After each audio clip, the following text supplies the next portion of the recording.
Please ensure that your voting cards are in the machines.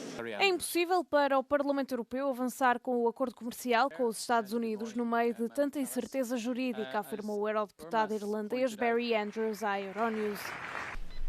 O acordo foi assinado no verão passado, mas o Parlamento Europeu suspendeu-o após uma decisão do Supremo Tribunal Federal dos Estados Unidos que declarou ilegal parte das tarifas impostas pelo presidente Donald Trump.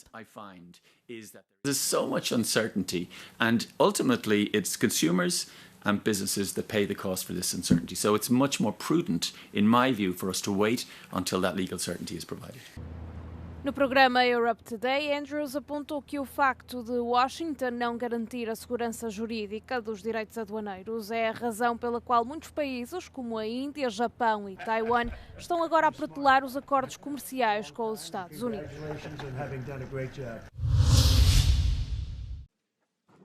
Volodymyr Zelensky apelou à União Europeia para desbloquear o empréstimo de 90 mil milhões de euros à Ucrânia e acelerar a adesão do país ao bloco. O presidente ucraniano dirigiu-se aos eurodeputados por videoconferência durante uma sessão extraordinária do Parlamento Europeu que assinalou 4 anos desde a invasão em grande escala da Ucrânia pela Rússia.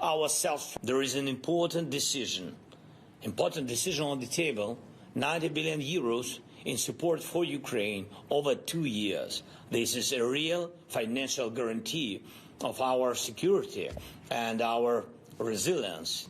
And it must be implemented. And it is important for us to receive a clear date for joining the EU. A Hungria bloqueou o empréstimo à Ucrânia e novas sanções contra Moscovo devido a um litígio energético. Na sessão, os eurodeputados criticaram o primeiro-ministro húngaro Viktor Orbán. El 20º paquete de sanciones es imprescindible y quien hoy bloquea las sanciones y la ayuda de Ucrania está debilitando Europa y fortaleciendo al agresor. Viktor Orbán no encarna la paz, encarna la impunidad. Os líderes europeus juntaram-se ao presidente ucraniano Volodymyr Zelensky em Kiev esta terça-feira para assistir a uma cerimónia de homenagem aos soldados ucranianos mortos durante a guerra. O Café Kiev, em Berlim, reúne pessoas que viveram a guerra na Ucrânia de perto. Uma delas é Ruben Mauik, que é paramédico voluntário e que tem resgatado civis na linha da frente na Ucrânia. Ich habe angefangen 2023. Damals war es ein fast reiner Artillerie- und Raketenkrieg, eine feste Front, keine großen Angriffe. Es gab die Versuche, aber keine Durchbrüche. Und inzwischen ist es einfach unglaublich gefährlich geworden, auch weiter weg von der Front. Also die Präzision ist inzwischen sehr gut auf 45 Kilometer teilweise von den Russen, wenn man auf den wichtigen Straßen fährt, wo ich oft herfahre mit meinen Krankenwagen. Und früher, da sind wir bis auf 3 Kilometer an die russischen Linien herangefahren, um unsere Patienten abzuholen. Assim como Mauik, Nils Stahl, que é bombeiro em Nuremberg, na Alemanha, também ajuda na Ucrânia há vários anos. Em entrevista à Euronews, explica porque é que decidiu ajudar na guerra. Es ist mehr oder minder ein russischer Expansionskrieg. Eine Menge Menschen in Russland sehen die Westgrenze als temporär. Das betrifft uns alle, das ist gegen die internationale Ordnung. Und da kann man nicht einfach zugucken. Und das geht eben auch mit einem riesigen Leid einher. Und auch das, was dann folgt, wenn sie die durchsetzen sollten, das kann man nicht einfach passieren lassen. Da muss man sich dagegen stellen. Vários políticos também visitaram o Café Kiev este ano, incluindo o chanceler alemão. O seu discurso concentrou-se nas negociações que visam acabar com a guerra entre a Rússia e a Ucrânia. Wir wollen einen gerechten und vor allem einen dauerhaften Frieden. Ein Frieden, der die Würde der Ukraine wahrt und der die Sicherheit der Ukraine und die Sicherheit Europas wirklich schützt. A laureada com o Prémio Nobel da Paz, Alexandra Matvichuk, disse que enviar um sinal claro a Putin é agora mais importante do que nunca. When Russia sees that human dimension means nothing, Putin understood there is no red line, and that means that he can do whatever he wants. And now we have the first winter of large-scale war, which is the hardest winter of large-scale war, because Russians deliberately destroy energy grid, the very infrastructure that civilians depends on their survival. We are literally freezing in our flats without heat, water, electricity. A Ucrânia assinala na terça-feira o 4º aniversário da invasão russa.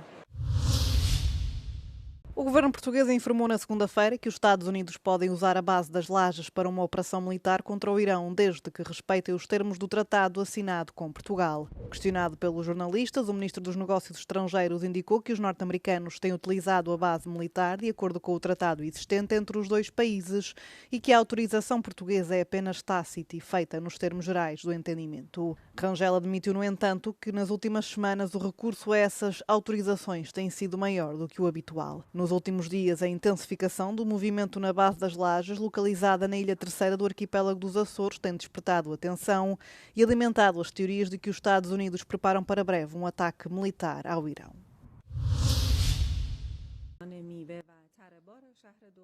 Pelo menos 4 pessoas morreram depois de um helicóptero militar se ter despenhado num mercado no centro-oeste do Irão na terça-feira. Os médias estatais avançam que as vítimas são o piloto e o copiloto, além de 2 civis que se encontravam no local do embate. Acrescentam que a causa provável da queda será uma falha técnica. O helicóptero, que estaria em treino, caiu na cidade de Dorche, cerca de 330 km a sul da capital Teherã. O acidente ocorre menos de uma semana após a queda de um caça F-4 durante um exercício noturno perto da cidade de Hamedan, no oeste do Irão.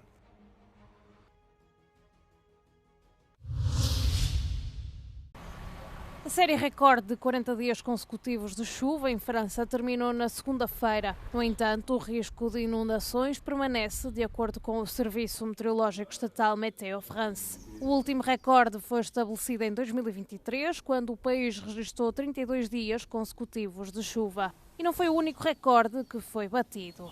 Na semana passada, o Serviço Nacional de Monitorização de Inundações francês informou que a umidade do solo tinha atingido o seu nível mais alto desde o início dos registros em 1959. Il n'y a que 10 cm, de descendu depuis 36 heures, donc c'est vraiment une décrue très très lente et on s'attend seulement à 10 cm dans les 24 prochaines heures. Donc on est encore dans une situation très critique.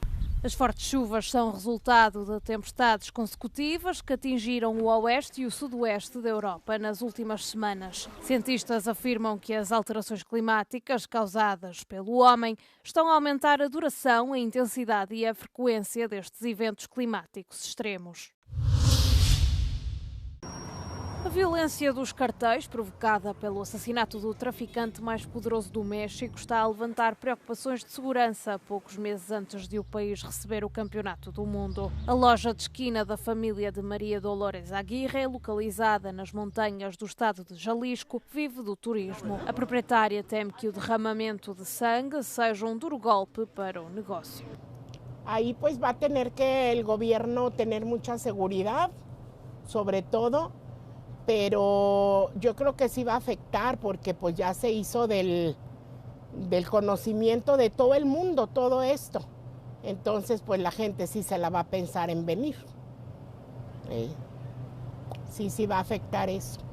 Nemésio Oseguera Cervantes, líder do cartel Nova Geração de Jalisco, foi morto no domingo após um tiroteio com os militares mexicanos. Mais de 70 pessoas morreram na tentativa de capturar o líder do cartel, também conhecido como El Mencho. Desde então, a violência eclodiu em Jalisco e em vários outros estados do México. Alguns analistas alertam que a morte de El Mencho pode levar à instabilidade, já que os rivais procuram agora substituí-lo. Por outro lado, os cartéis têm interesse económico em garantir que o Mundial decorra pacificamente, afirmam os analistas. O Campeonato Mundial de Futebol da FIFA, organizado pelo México, Estados Unidos e Canadá, terá início em 11 de junho.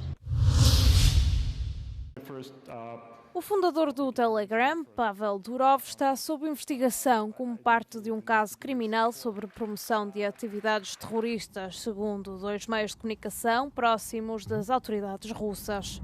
Ambas as publicações, que usam um tom idêntico e expressões semelhantes, mencionam que, como resultado das ações criminosas no Telegram, a jornalista russa Daria Dugina, o blogger militar Vladan Tatarsky e 9 militares russos foram mortos e outros 4 ficaram feridos. Além disso, os artigos afirmam que desde 2022 o Serviço Federal de Segurança russo preveniu 475 ataques terroristas contra militares, funcionários do governo, líderes de opinião e instalações de infraestruturas. Todos eles, referem as duas publicações, foram planeados através do Telegram. Em agosto de 2025, as autoridades russas restringiram a capacidade de fazer chamadas através do serviço e em fevereiro de 2026 abrandaram significativamente o Telegram, o que levou ao bloqueio efetivo em várias regiões russas. Pavel Durov acusa a Rússia de estar a restringir o acesso ao Telegram numa tentativa de forçar a população a mudar para uma aplicação controlada pelo Estado, criada para vigilância e censura política. Nos Estados Unidos, a apresentadora do programa Today da NBC, Savannah Guthrie, anunciou que a família ofereceu uma recompensa de $1 milhão por informações que levem ao resgate da mãe, Nancy Guthrie. A mulher de 84 anos foi dada como desaparecida há mais de 3 semanas. We need to know where she is. We need her to come home. For that reason, we are offering a family reward of up to $1 million for any information that leads us to her recovery. As autoridades estão a investigar o desaparecimento como um sequestro, tendo divulgado imagens de videovigilância que mostram um homem de cara tapada na varanda da mulher na noite em que esta desapareceu. O caso ganha ainda contornos mais preocupantes, uma vez que a idosa necessita de medicação diária.